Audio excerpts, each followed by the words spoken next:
पूतना ने अपना असली रूप दिखाया।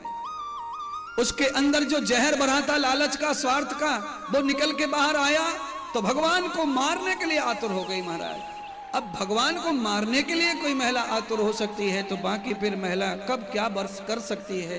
कोई महिला सब नहीं। कब किसका जीवन, कब किसका स्वभाव बदल जाएगा और कब उसमें ये पैदा हो जाएगी पूतना, ये समझना बड़ा कठिन होता है। क्यों? पूतना गोपी बन के आई थी और प्रेम लेके आई थी भगवान के लिए। वो लालच में प्रेम कब समाप्त हो गया? और पूतना अकेली का दोष नहीं है, पूतना के भड़काने के लिए कंस था। कंस ने पूतना को भगवान के विरोध में खड़ा किया। सज्जनों, पावन कथा भागवत की यह सिखाती है कि आपको जीवन में कितना सावधान रहने की जरूरत है। अंत में परमात्मा ने पूतना का वध कर दिया और पूतना की छाती पर बैठकर परमात्मा खेलने लगे। सारी गोपियां भाग कर आई, दौड़ कर आई, देखा ये औरत तो देवी बन के आई थी पर ये तो राक्षस लग रही है, इसका चेहरा तो बदल गया। क्यों? जिसके अंदर से धर्म मर गया हो, जिसके अंदर से भावना मर गई हो, उसका चेहरा बहुत ही बुरा लगता है, खतरनाक लगता है, घिनौना लगता है।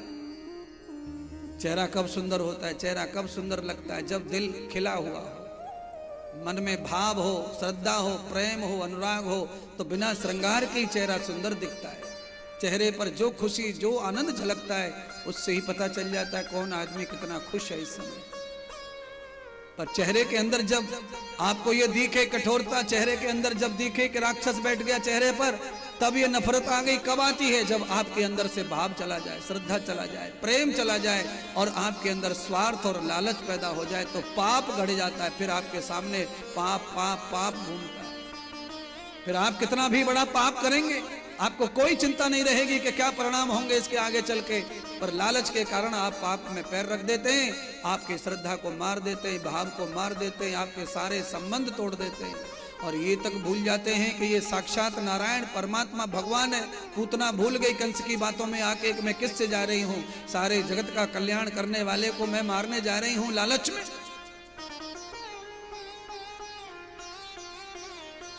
पूतना का वध हो गया भगवान के हाथों से। परमात्मा हद ही मौका देते हैं सबको। अंत जब हो जाता है, कोई जब मार्ग नहीं दिखता तो परमात्मा भी वही करते हैं। अंत कर दिया पूतना का। सारे ग्वाल बाल गोपियां सब दौड़ कर आए, कन्हैया जी को उठाया, नंद बाबा को सूचना दी गई, नंद भाग कर आए, जल्दी से जल्दी शरीर करो पवित्र, घर को पवित्र करो। तो कैसे पवित्र करें? तो पूतना के शरीर को जमीन में गाड़ दिया गया और अंत तो गत्वा भगवान के सारे घर को धोया गया और भगवान श्री कृष्ण को गौशाला ले जा करके गाय की दर्शन करवाए, गौमूत्र से स्नान करवाया, गाय की धार मारकर लाला का स्नान हुआ, यमुना जल से स्नान हुआ, पीने का पानी जो गोकुल में कुआं था, कुएं के पानी से स्नान हुआ। सुंदर सा भगवान को काला टीका लगाया, काजर लगाया, हाथों में नजरबंद बांधे, पैर में पायजेब बांधकर तिलक लगाया, मोर की पंख बांधी और वस्त्र पहनाकर सुंदर पालना में कन्हैया को डाल दिया और सारी गोपियां भगवान के आनंद में झूमने लगी। अर्थात भगवान को पवित्र करने के लिए गाय का सहारा लिया गया। गाय के, गऊ के दूध, मूत्र और गोबर, ये हमारे हिंदू धर्म में इसको सब पवित्रता के लिए यूज करते हैं महाराज। हमारे हिंदू धर्म में तो भगवान का जो अभिषेक होता है उसमें भी गाय का दूध और मूत्र और घी, ये तीनों का सेवन होता है। पंचामृत, पंचद्रव्य, पंचगव्य। तो जब पंचगव्य बनाते हैं तो उसमें से तो 4 चीज, 3 चीज तो गाय से ही आती पंचगव्य में। इसीलिए गाय इतना पवित्र शरीर है कि उसके शरीर में रहने वाला मल और मूत्र जो सारी सृष्टि में दूषित माना जाता है, उसको हम पवित्रता के लिए अपने घर लाते हैं, गोबर को लीप कर अपने घर को शुद्ध मानते हैं। मूत्र से तो अब कहने के लिए कुछ बचा नहीं है। मूत्र तो विज्ञान भी, पूरे विश्व की दुनिया की लैब में मूत्र को सिद्ध कर दिया गया है कि मूत्र कैंसर को भगाने में बहुत सहायक होता है। अब ये लैब जब सिद्ध कर रहा है तो अब उसको नकारने वाले नकारते रहो, कोई फर्क नहीं पड़ता। साइंस ने मान लिया।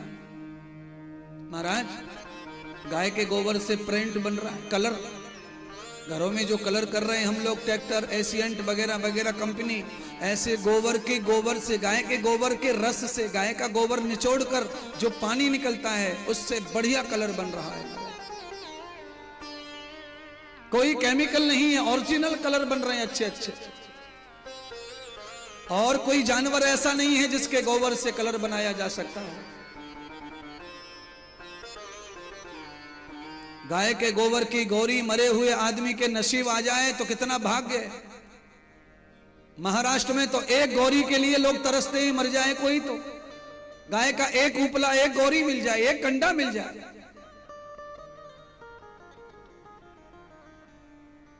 जय जयकार हो रही है महाराज, जय जयकार। भगवान झूल रहे पालना में और सभी लोग भगवान को आज आनंद में झुला रहे हैं। सब लोग झुला रहे हैं, भगवान झूल रहे हैं, आनंद हो रहा है। गोपियों ने हाथ लगा दिया है, झूल रहे हैं, ठाकुर जी आनंद ले रहे हैं पालने में। आप सब लोग भी कुर्सी वाले, बाबा टोपी वाले, थोड़ा थोड़ा भगवान को झुला लो, मन से अंदर अंदर ही झुला लो। ठाकुर जी को पालना देने का मतलब है कि तुम्हें भगवान कंधा देंगे, तुम्हें भगवान सहारा देंगे। परमात्मा को झुला के आनंद दो, तुम्हें भी परमात्मा झुला झुला के आनंद प्रदान करेंगे। सब बदले हैं परमात्मा के, आप जो दे देंगे वो सब ज्यादा ज्यादा मिलेगा प्रभु से।